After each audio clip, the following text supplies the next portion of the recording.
Hi dear customers, this is our QQ fully automatical auto-lock slider assembly machine.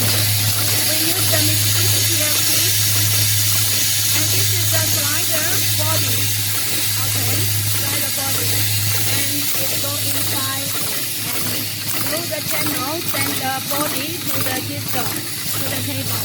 And this one is the puller, okay, and then puller goes to inside and send to the system.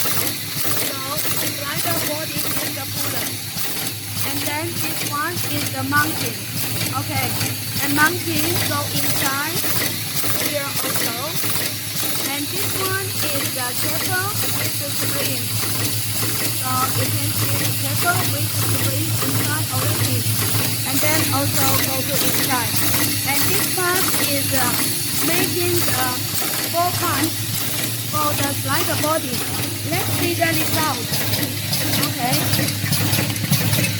So you see the result is very good.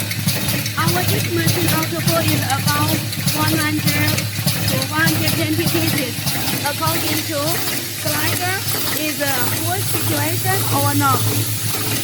If you are interested to get more details, please contact to us. Thank you for your interest. Thank you.